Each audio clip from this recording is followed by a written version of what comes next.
Good day, everyone, and welcome to our time together. My name is Ken Craybill. I'm a senior trainer for C4 Innovations, and I'm here with Kristen Paquette, who is the CEO of C4 Innovations.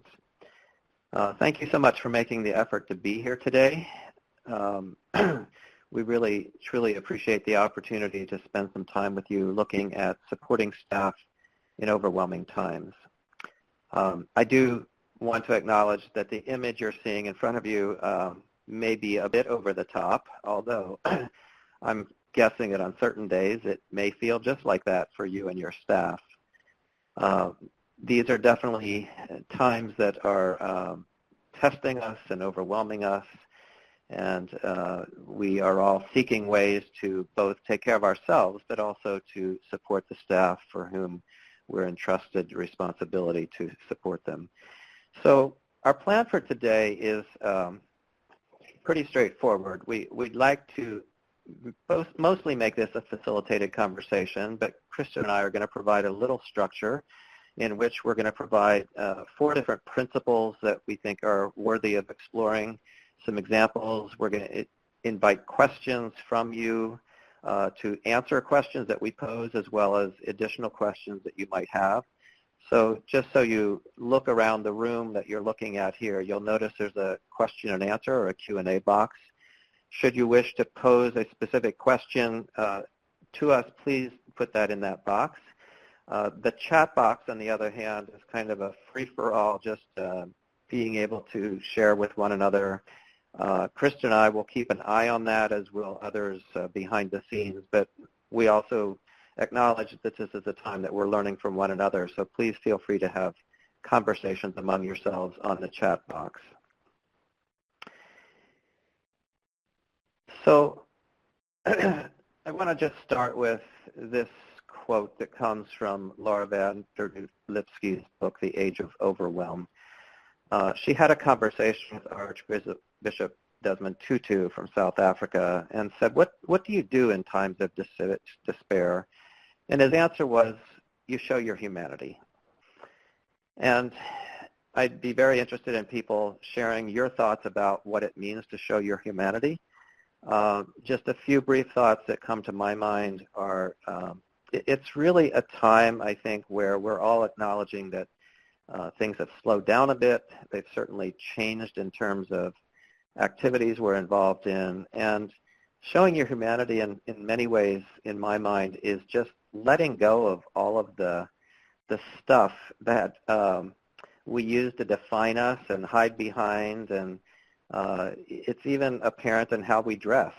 We're all wearing a lot more sweatpants and fewer bras these days, probably, and we're all just dressing down a bit. And, you know, the titles don't matter as much anymore, and we're all recognizing our shared humanity and the common good, and it's not just around life and death issues, although it is that, but it's also around just finding ourselves needing to be more patient and kind and gentle with one another and respectful and all of those things. So I think the overarching theme for today's call is, how do we show our humanity? And we want to explore that in some more specific ways. So I'm going to invite you, Kristen, to take it over from here after I just share with you the 4 principles that we're hoping to cover today. So Kristen, if you would, I'll hand it off to you. Thank you so much, Ken. And again, welcome, and thank you all so much for taking the time to be here with us this afternoon. As Ken mentioned, I am the CEO at C4 Innovations, but I think more importantly today, my identity is as a working mom during COVID. I have a 3-year-old at home who's been home with us for 6 weeks, and just a couple hours ago, I found out that that'll be another 2 months here in Massachusetts. So my husband and I have been juggling full-time work with full-time childcare, a little bit of education and stimulation where we can for our toddler, and that's been hard going. So dealing with this, though, has been an important experience for me as I try to support my own team members at C4 and help us all navigate the unexpected challenges that have been brought about by the COVID-19 outbreak.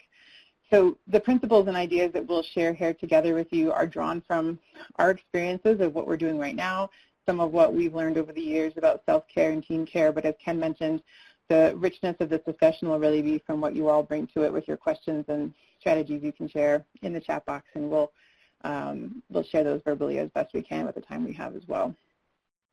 So the first principle that a lot of our efforts are centering around these days is this notion of first acknowledging what's going on, affirming how folks are able to manage, and creating safe and supportive spaces as best you can throughout the workday and the work weeks and the work months as they go on. I think first and foremost, it's very important for us all as leaders and as colleagues to recognize the pretty significant impact, the neurobiological impact of the collective trauma that we're all experiencing and the very real effect that it has on things like concentration, attention span, productivity, motivation. For many of us, it may be layered on top of other sources of trauma or mental health or substance use struggles. During these moments, I think it's important to recognize that we are all dealing with some version of these trauma responses in some fashion. And so we may feel it or see it as brain fog.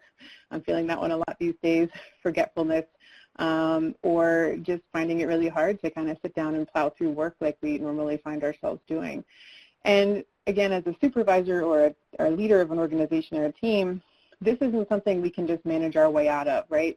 It's a very real issue that your workforce is facing. And so the questions for today are, what are some ways to work through it together during this time so that we can accomplish what we can? And this is what we're hoping to give, to offer in terms of some of the strategies in our time together today. Another important principle here is that we should just assume that staff need support, whether or not they express it and ask for it, or whether or not they openly identify as being in recovery. So Ken and I both work at C4 Innovations, which is a lovely organization that explicitly invites people with lived experience of recovery to come work with us and to share their experiences in such an important way, and that's deeply impactful in coloring the work that we do. But even so, we don't assume that only folks who are open about their recovery identity are the ones who are in need of support.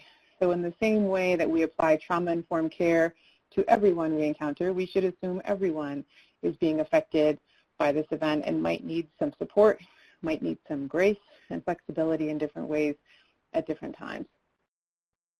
Of course, when we know we're dealing with some mental health distress, it's important to remember that we could get a spectrum of responses at any given point, which might change from hour to hour, day to day, week to week, and to just expect that and navigate around that and provide support as best we can. I know in our organization, it has felt to me like each week almost has its own personality. And it started with shock, coming to terms with what was happening.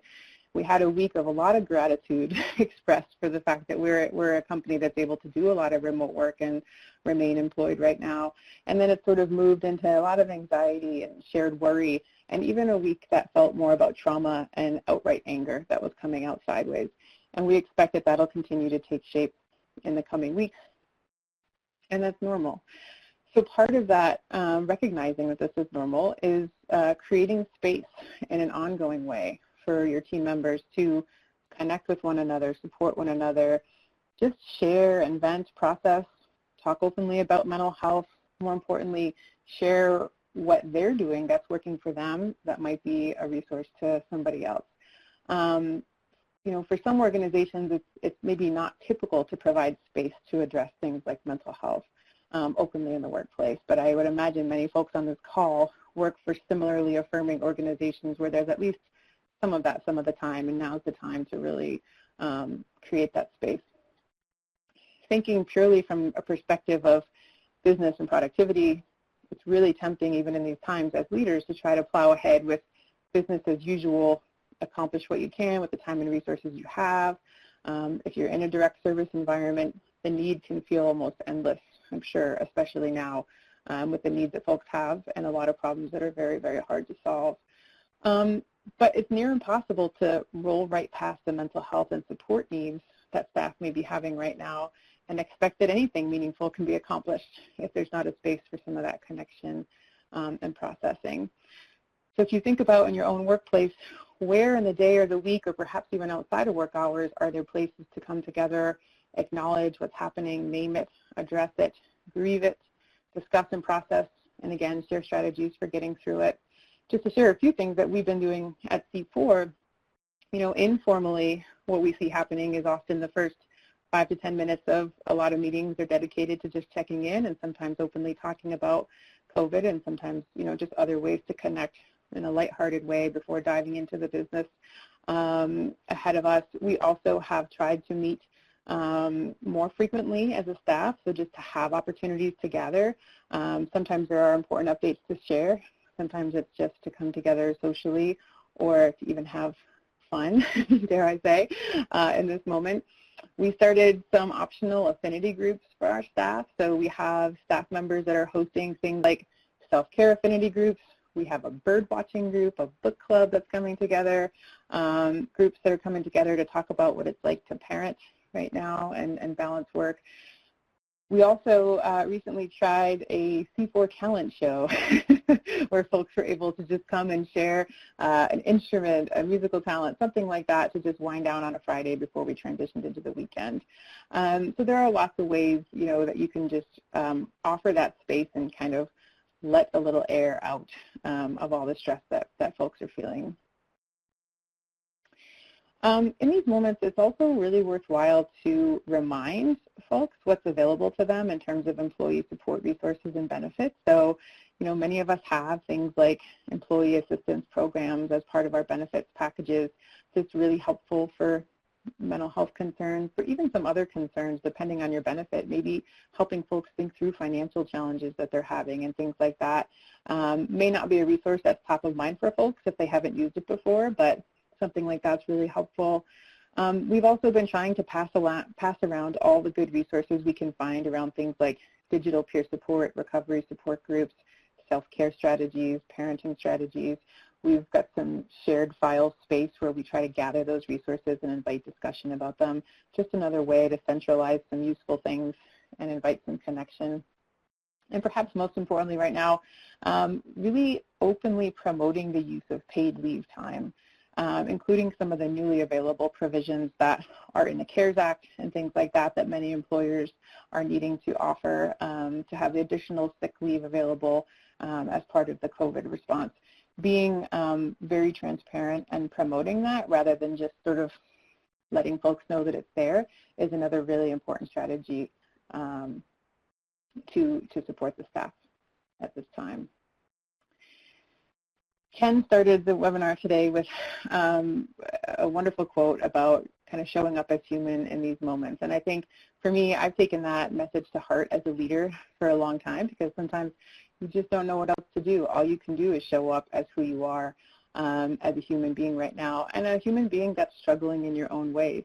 And recognizing that as a leader, whether it's of a program, a team, a department, or an organization, that you're setting the tone and being a model in your actions every single day. And so you can be a model for openness, for creating space, taking the time, being compassionate to yourself, to others, being generous and flexible, and perhaps most importantly, modeling self-care.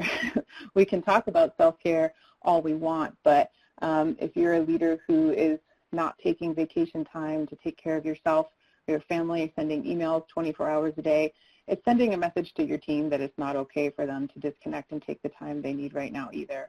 So it's something to pay attention to. In that vein, it's really important to encourage folks to make the best use of their weekends, their off-work hours, any paid leave that they are taking. This should really be seen as sacred time, and I think in some ways equally as critical to carrying out your mission and sustaining your workforce is letting them know that it's okay to take a real vacation day and not be on email or not be trying to take client calls and things like that. Especially as a lot of folks have been able to work from home or work remotely more, that can be confusing, and folks can assume that that means they should be available all the time and plugged in all the time. So having some explicit conversations about that that's not the expectation, and again, modeling some of those boundaries is really essential. And I recognize that's very hard in a mission-driven environment, especially a direct service environment, where our staff are so deeply committed to helping the organization and those that we serve.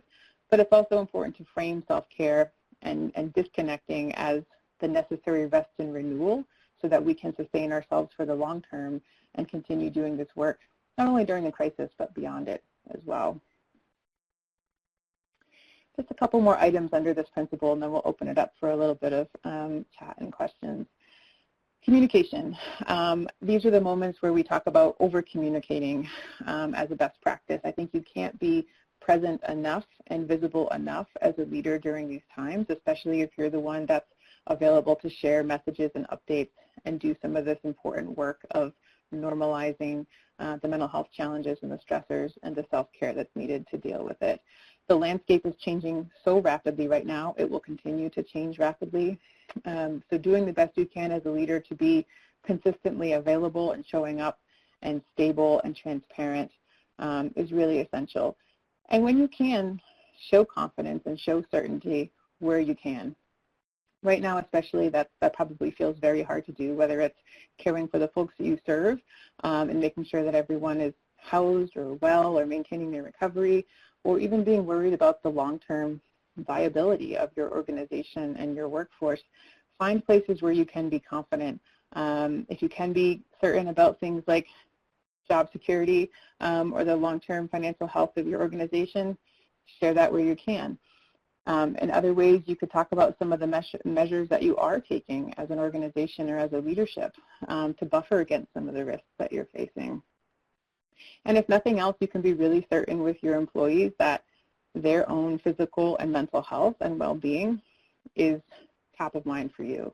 And continuing to express that commitment in an unwavering way and in a values-based way can go a long way, even if there are many unknowns that remain. I know it looks like our slides just blacked out for a moment. They'll be back on in just a moment. The last item I want to mention here is in these moments, like many others, it's important to find ways to acknowledge and celebrate everything that your team members are doing. But it's also important to not just acknowledge and lift up the staff who are going above and beyond right now in your organization, maybe working extra hours, working extra hard, taking extra shifts, filling in for team members who are out sick or caring for family members. Of course, we want to acknowledge those efforts, and they're absolutely essential. But we also want to acknowledge that many of us, myself included, are just not able to overachieve in the current hours that we have available to us, whether we're balancing childcare or just the stress and trauma of this all. Being able to show up and hang in there and do what's essential is a huge victory right now, and naming that and welcoming that is really essential. So I will pause there. Before we move to some questions, I will ask Ken if there's anything that you'd like to add. Thank you so much. I really don't have anything to add. I want to call out the individual in the chat box who gave a sample idea of how they created a theme of the day exercise for their organization, and we would certainly invite you to begin to offer whatever it is you're doing, because I think this sharing of ideas is tremendous. So yeah, no, why don't we see what others have to say. Kristen, thank you for your offering. Great. So just a reminder, there's a couple of different ways you could submit your questions and ideas. You can do that through the Q&A box, and we'll be able to see those and share those. We'll do our best to grab what's happening in the chat box, so that moves pretty quickly. So I don't know if I see any specific questions from the audience right now. We had a few questions in mind that we're hearing from folks that we work with, and we thought we could offer up to get your wheels turning a little bit. You know, folks are worried about eating up some of the precious work time that you have available with things like staff gatherings or using up staff meetings, and how to balance creating that space while maintaining a focus on productivity. You know, I will share that we started noticing some of the same trends where folks were sometimes so overwhelmed and overburdened that we would lose half of a 1-hour meeting talking about COVID. And so it made us realize that we had to provide some optional additional spaces as well, so folks know they can show up to our affinity groups and connect and not necessarily have to bring it up in the limited time they might have with team members. I think it's also always helpful to be transparent and say, let's take the first 10 minutes of this meeting and just do a check-in, but then we're going to move on to our agenda from there. So folks will know that you're committed to creating that space, but also maintaining that balance. Ken, I'm curious if you could maybe take this next question that we're hearing around.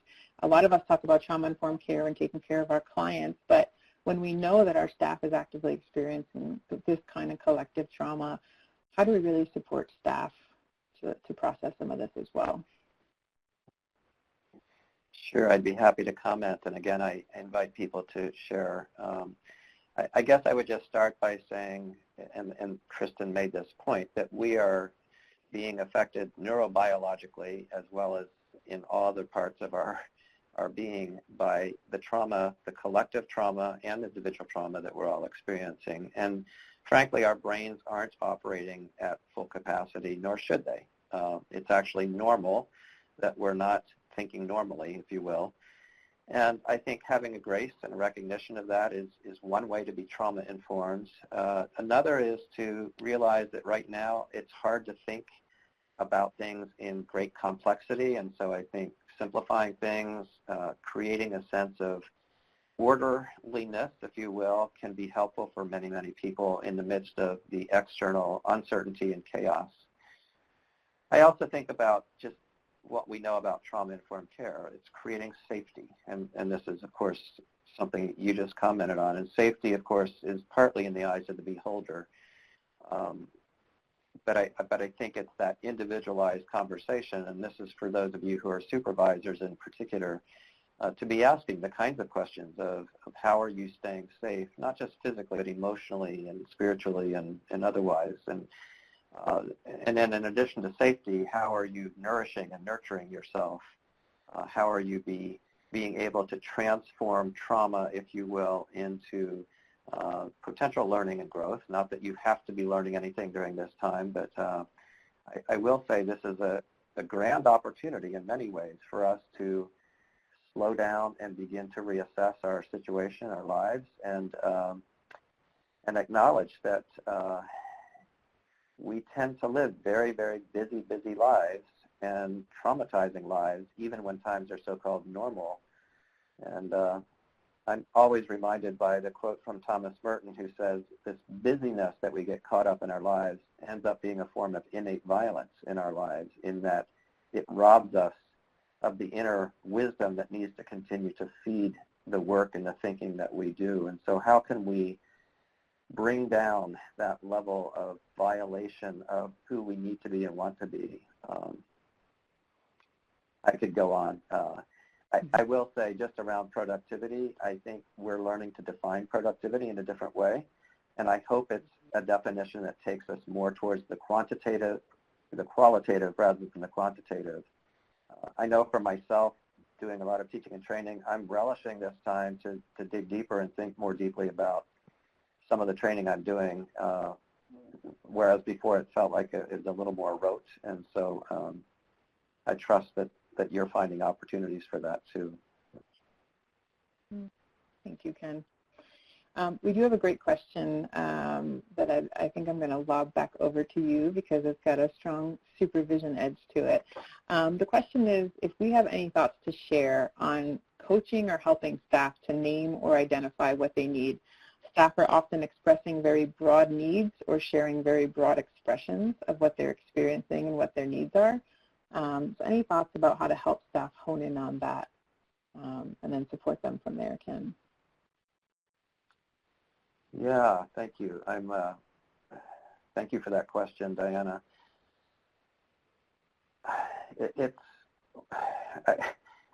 I guess for me, in a supervisory role, as well as I provide training on trauma-informed supervision and all of those things, it really is a matter of kind of going back to basics and letting go of pretense, letting go of even feeling like you have to be a supervisor, and just being a human to human, and then finding out what's what's happening with people. And I truly think that naming what's happening right now is an important part of this process of meeting people's needs.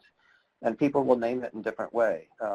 Many of you have seen the article entitled "That Discomfort You're Feeling is Grief," which is an interview with David Kessler done by the Harvard Business Review. It's an excellent article.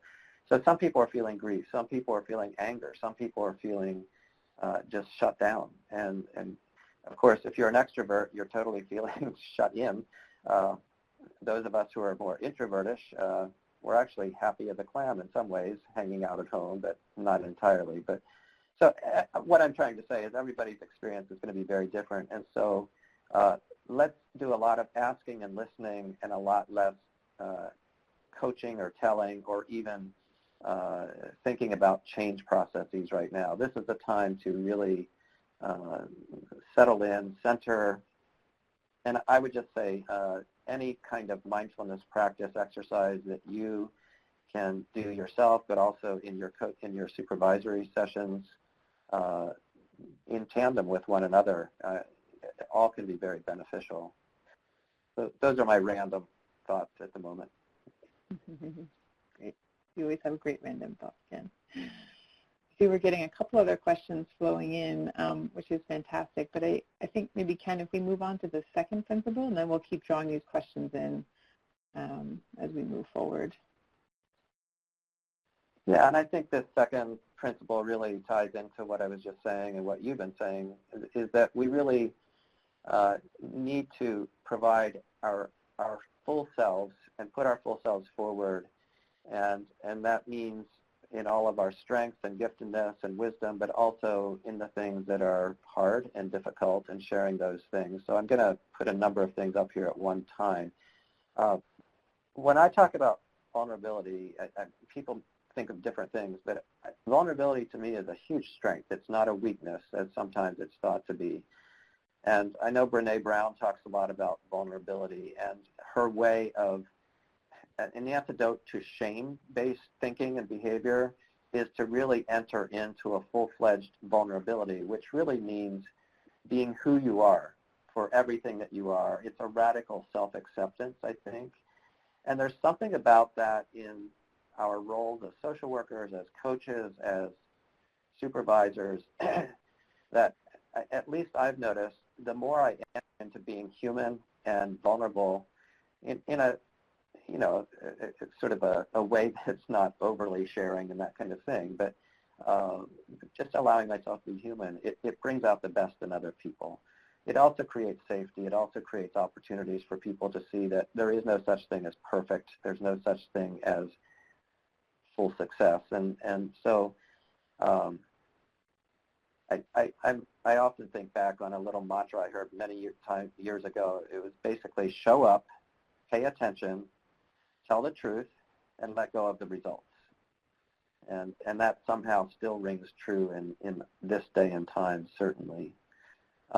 In terms of that last point there about information, I think it goes without saying that there's a lot of misinformation, a lot of misguided thinking that we're hearing at a variety of levels around COVID and how we deal. And I think good information is important, and providing correct information is important. I don't think information in the long run is going to fully motivate people to change their behavior, but it's a good starting point.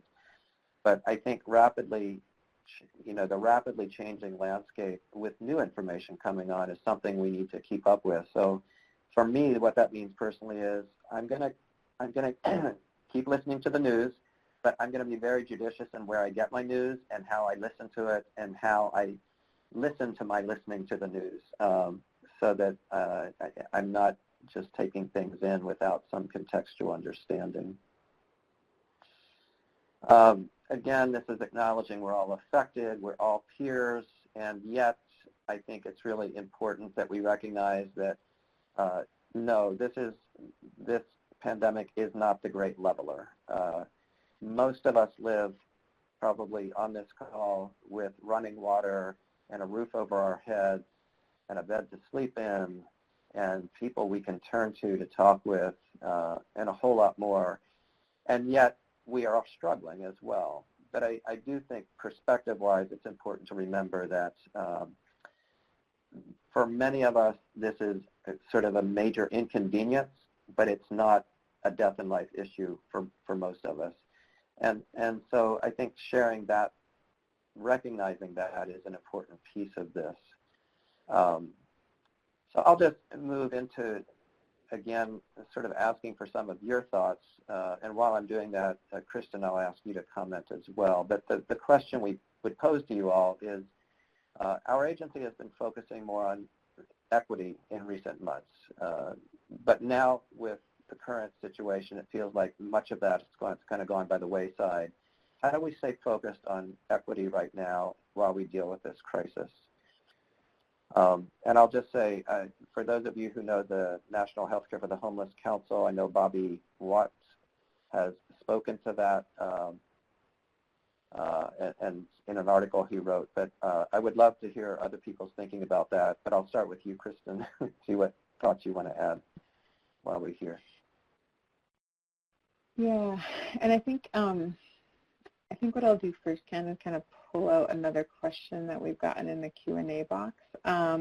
Okay. We have a question from Amy, and she's also sent a follow-up acknowledging that we've partially addressed this, but I do want to name it because I imagine it's something most folks are feeling who are on this call today, that Amy's staff are processing calls from folks who are in need of food and basic needs.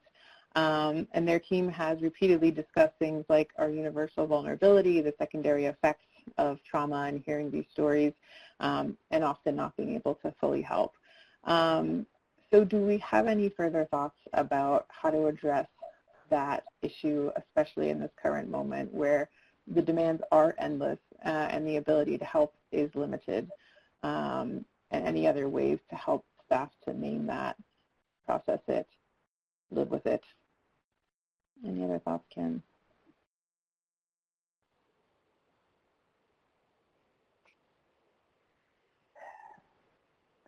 Again, again, just speaking personally, there are times I have different needs, and I think we need to tap into that for people. Sometimes I want to talk, sometimes I want to hunker down, sometimes I want to play Sudoku and have no one bother me,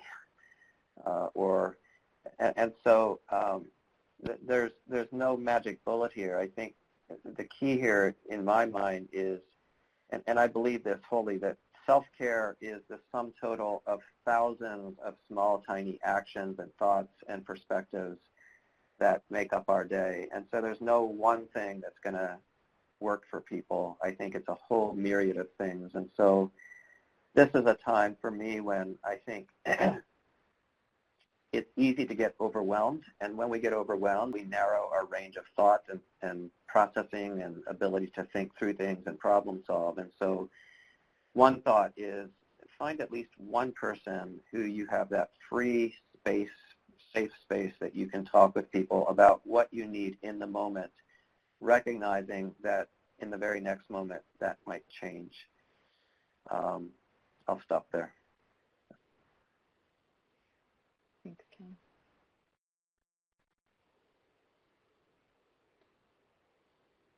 I think just to touch on this question that we raised around equity, I think in the same vein of some of the comments that Ken has been sharing, it's also important to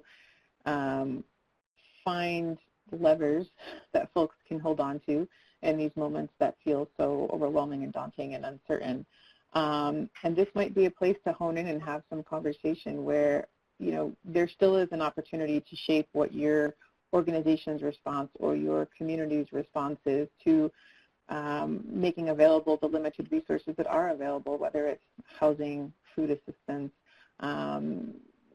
employment support, anything along those lines, and taking a look at it with a critical lens around questions of equity.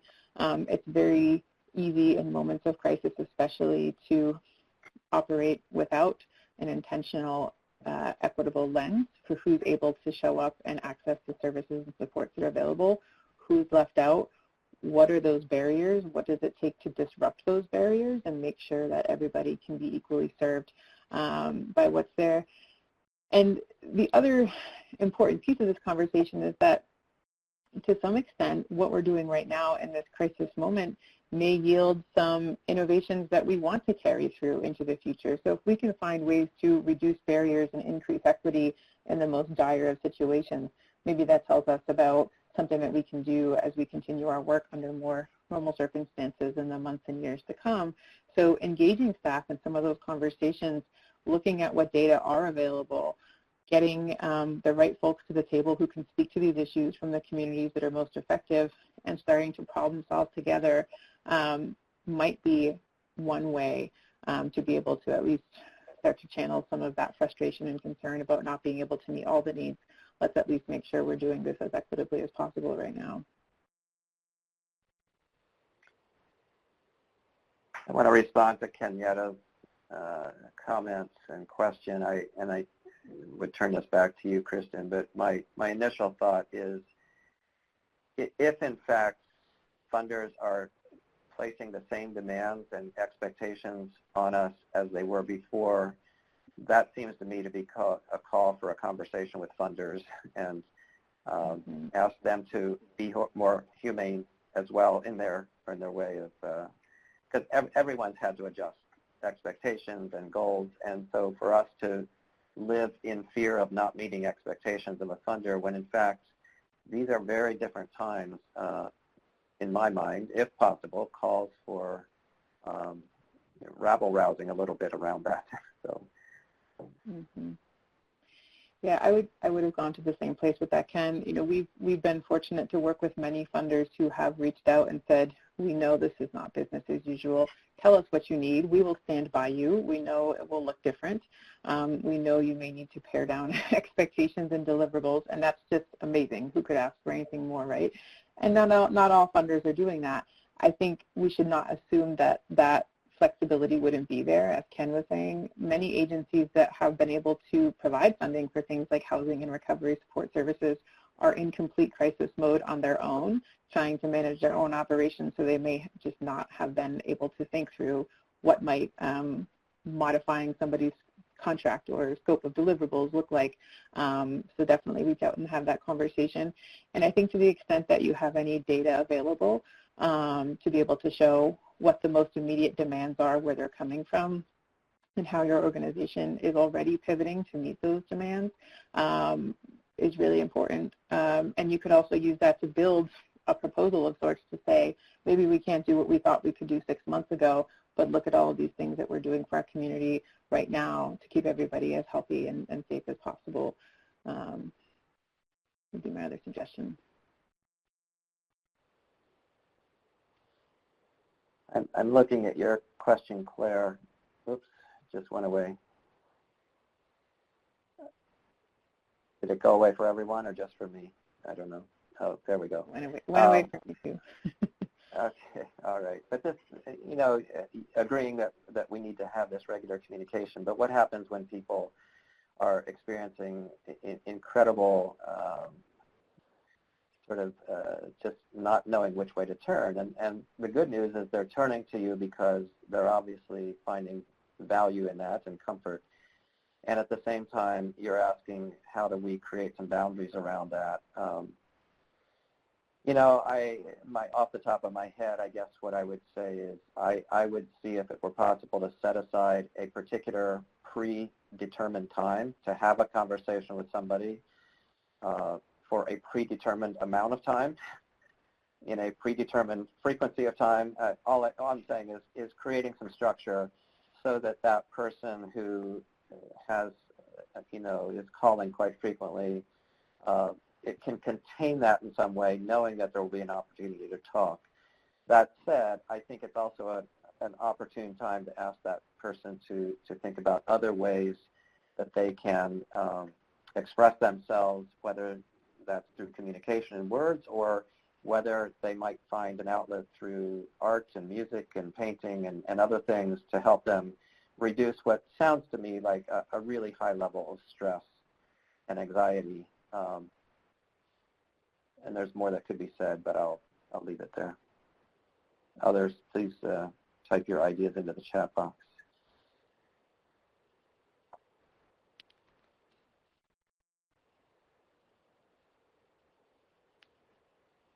So maybe we can move on to our next principle, Ken. Okay, yeah. On this one? Okay, great. So you're probably getting that this is an important value of ours in the current ways that we're seeking to take care of our teams, but really promoting as much flexibility as possible. And again, that will look different for different organizations and different roles, and we understand that. And also this sense of gentleness with ourselves and others is just so essential right now. Some of this can be really kind of logistical and concrete in nature. If you've got the flexibility to allow your staff to work very alternative schedules right now that will allow them to manage childcare, family, household responsibilities, possibly caregiving responsibilities for family members who may be ill, push the limits on that. You know, we're an organization that's always allowed a certain amount of sort of flexible schedules and flexible work, but we're letting folks work at 5 in the morning and 11 at night if that's what works for them. Now, that's not to say they're working regular hours and then working at 5 a.m. and 11 at night, right? But really whatever it takes to kind of get their workday in so that they can continue to contribute as an employee, but also continue to be employed and receive their income right now is a top priority for us. And right up to the leadership, we're taking advantage of that flexibility because it's essential. Again, encouraging remote work when possible. And even if you have folks who are in roles where you think, well, that's just not possible because this person usually sees clients or plays an office management role or whatever it might be, again, ask folks, could they imagine ways that they could at least reduce some of their in-person or in-office time and do more remote work in these ways? And they may have creative ideas for how to make that work. That doesn't mean that it has to be something that you will allow forever, but even if it's something you could allow for a couple months to kind of get us all through, that'd be worthwhile and probably highly valued by your staff. When folks are able to work at home, there are some very simple and low-cost ways to just be able to make life a little bit easier for them. There are very low-cost printers and scanners out there. You could consider allowing a small budget for each staff person to purchase their own supplies as they need to be functional in their own space. And for folks who do often check in with clients for services or support in one way or another, there's a huge body of information coming out now around the best practices for telehealth, telementoring, engagement, confidentiality, supervision of peers who are providing peer support in a digital environment. I know it can be a lot to sift through. If you're looking for resources like that, feel free to email Ken or myself. Our emails will be at the end of the slide deck. We'd be happy to point you to those. We've been kind of organizing and vetting them for the folks that we serve in different ways. So I think a lot of funders and payers and stakeholders are very interested in allowing for that flexibility right now, and the tools are there to be able to do that technology-wise. This notion of kind of continuously evaluating priorities and resetting expectations, I think if there's one message that I have sent to our organization over the last month, it has been you have to let go of any expectations around what's normal right now, right? We're not going to show up in the same way that we have as employees. We're not going to deliver in the same way that we have as an organization across the board at scale. It's just not going to happen right now, and that's got to be okay. And so you could continuously triage, huddle, whatever it's going to take for you and your team to be able to be nimble and handle what's in front of you on any given day. Sometimes it's important to be explicit about putting aside any notion of strategic planning and what your organization is going to look like in 6 months or a year from now, because it'll just be enough to get through the next month or two as intact as you can possibly be. And so I think it's powerful for a leader in an organization to say to your staff, what expectations can you let go of, at least for now? And again, in a mission-driven organization, chances are you've got a lot of committed overachievers, so inviting that conversation can be quite powerful in bringing some relief to what they're able to accomplish. Allowing extra space for supervision and support, we've touched on that a little bit, using that supervision space really wisely, and not only to provide support in the moment, but to sometimes redirect to other outlets that might be more appropriate for the level of support that a staff person might need. We also see opportunities to really take, again, this person-centered framework, which we apply often to services and supports, and apply it to a supervision and support situation for employees, because we may not have all the answers for what our employees should be doing right now, what their work and family lives should look like. So taking the time to have an eliciting conversation with someone about not only what their stressors are, but what they need and how they could imagine that playing out, at least in the short term, and together working towards a solution that's mutually beneficial. We recognize, especially for frontline staff, there's rapidly changing protocols and guidance around how to work with others, how to wear protective gear, what can be offered and paid for, and things like that. Obviously, adhering to those current protocols is paramount, and that varies by state and community. But beyond that, there's some flexibility for you as an employer to be able to support staff in the ways that are the most essential and meaningful to them right now. The other thing that I have found myself saying, and I think because I need to hear it myself, is just because we are employees working in the context of a pandemic doesn't mean that we're expected to suddenly be superhuman. There are not suddenly more hours in the day. There's not more energy and life in our bodies. We still need sleep. We still need connection and self-care and food and space. Because of the collective trauma and grief that we're experiencing, we just have to have space to process that and be able to go back to doing anything in our lives.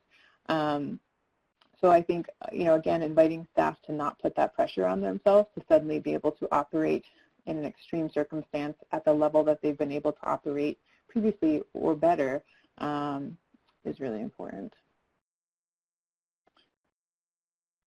Ken, anything you'd like to add to this principle of flexibility and gentleness? I'm for it. No surprises there.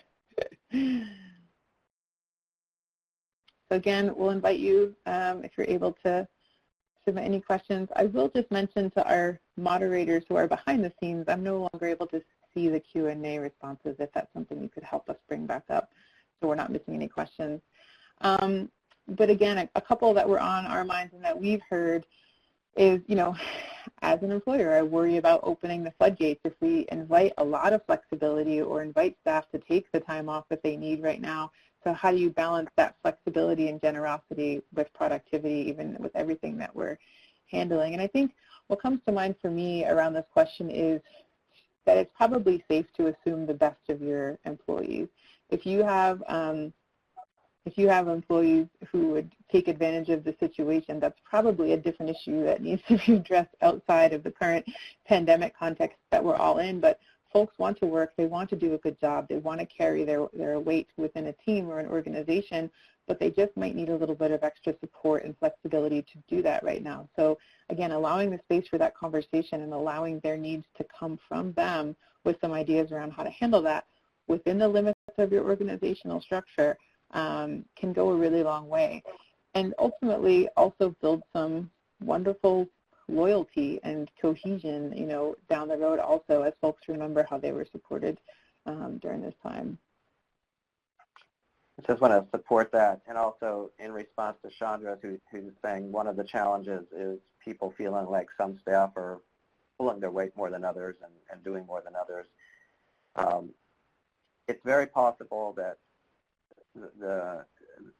some behaviors that were evident before pandemic are now even becoming more evident.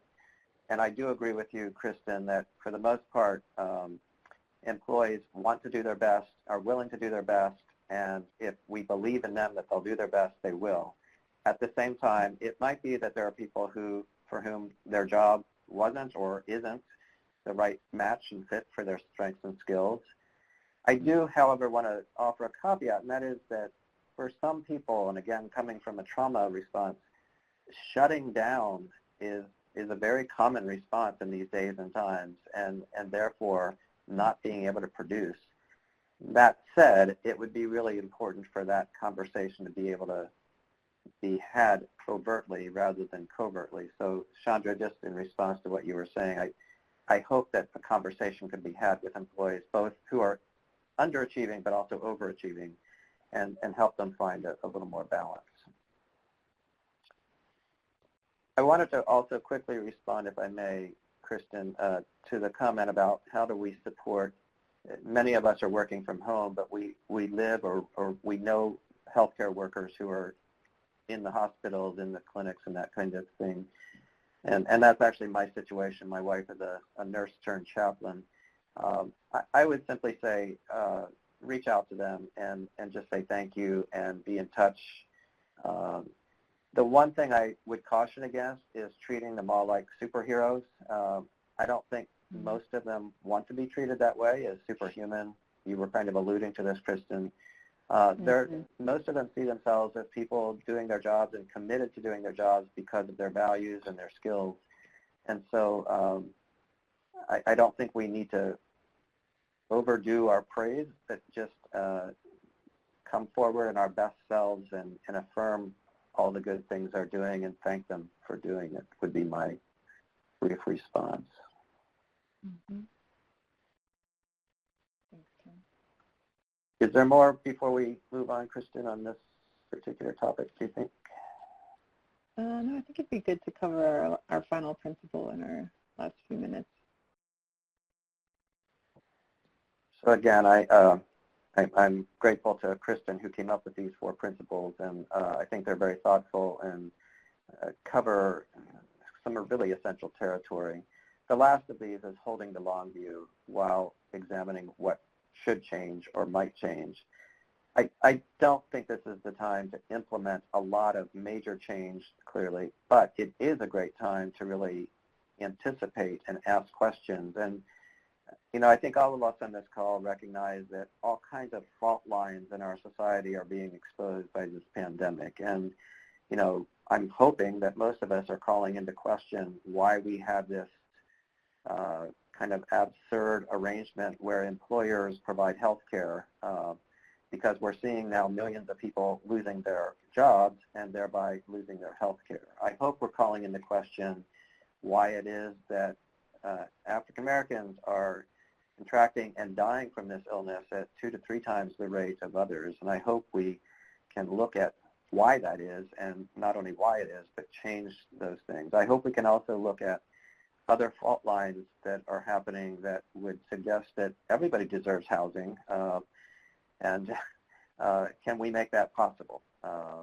And so we can go on and on around, I've read some things too about, no offense, Kristen, but maybe CEOs in a lot of organizations, they're essential, but maybe not as essential as many think. And this is not applying to you, but that disparity of pay between CEOs and workers is one that we can look at, because we're now redefining who's essential. And it's more likely the person at the grocery store in some ways than the program manager or something like that. And so can we, and I guess my way of thinking about this, can we use this difficult time to create and aspire to something greater? Because to me, I think one of the worst things we would do is go back to normal. And because normal doesn't work for most people. And forgive me if I said this already. I don't know where I say these things anymore. But I have a singer-songwriter favorite, Bruce Cockburn, who's Canadian, who says, the trouble with normal is it always gets worse. And I think that's what we've been experiencing along the way, that normal keeps getting worse and worse. And so the idea here is, how can we do what we need to do to hunker down and stay situated and take care of the basics and recognize that this too shall pass, but what will it pass into is really the question at hand. I have to tell you, I have a former colleague friend who said, yes, this too shall pass, maybe like a kidney stone, but it will pass. So I guess I would just say that I think, as with so many crises that we experience in life, they provide both real challenges and opportunities to really look at how we might invoke not only incremental change, but some substantial change in how we do business in our society. So I don't know. I don't want to sound Pollyannish, but I'm going to remain hopeful that we can bring out our best selves in all of this and carry that on beyond this day and time.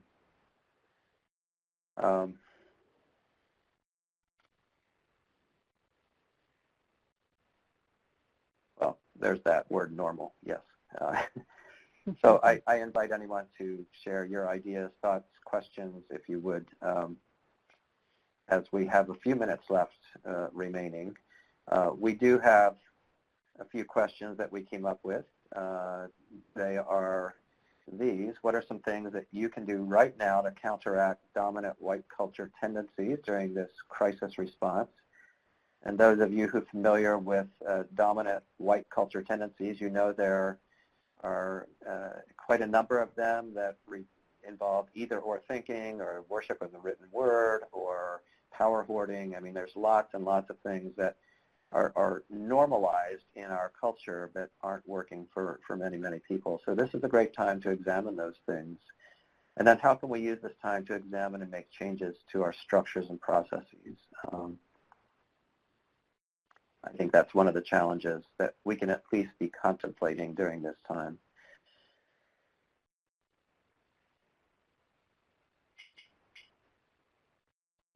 Yvonne's asking, how do we let our supervisor know we need more time for self-care when the expectation on them has always been amplified? Has also been amplified, rather. It takes some courage, but in the long run, I think we just have to step out and ask and not take into account how it compares to what everybody else, what's going on with them and what's going on. I think we have to trust our own instincts that there are times when we simply need to find another pathway towards renewal and request the time and support that takes. It's really easy to get caught up in that thinking of, well, I'm not allowed to take care of myself because nobody else is, or that kind of thinking. And I think that becomes kind of a group think and becomes dangerous, frankly. So maybe you can be the courageous person who steps out and probably does and says what perhaps is on everybody else's mind on the team as well. Yeah, I think it's also, it may be helpful for you to invite your supervisor to together think about some ways that you can both do better with self-care. I know I have certain staff who always take time in my supervision meetings with them to ask me how I'm doing. And it always gives me pause of kind of like, can I really say how I'm doing? You know what? I think I will. And sometimes just even having that space to acknowledge that it's not working for them either, and to strategize about how to make that space within what sounds like a very pressured culture could be time well spent. I also think, you know, kind of similar to the funder question that came up earlier, reminding your supervisor all that you're holding and all that you're producing, and that without the time to step away for self-care, the organization will see diminishing returns on that. You cannot just keep going and going and going and continue to produce and deliver and show up if you don't have the time to step back for the rest and renewal that you need as a human being.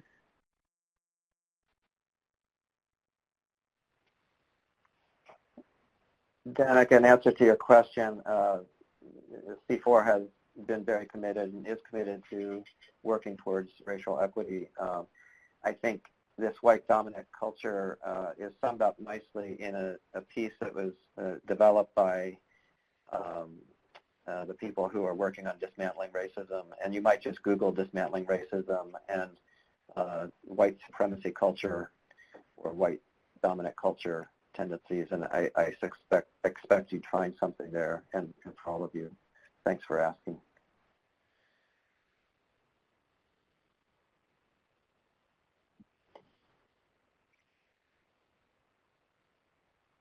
So we realize we're nearing the end of our time here, and we want to respect that. Kristen and I and others have talked a little bit about whether or not this would be useful to continue some kind of a series like this where we come together and maybe even have more focused conversations on certain aspects. I think if it's possible to just sort of give some indication in the chat box whether that would be welcome, we could certainly take that into account. We're not prepared to come forward right now with a date and time, but whatever we as C4 can do to help facilitate conversations and are moving through all of this, I think that's certainly our commitment. So, Kristen, you want to say more about that maybe? Just as Ken mentioned, if you could chat not only whether that would be of interest, but if you have ideas about how to structure that, we're very open and we could continue to offer and hold this space on a regular basis. So we welcome your ideas and we're here if it's helpful.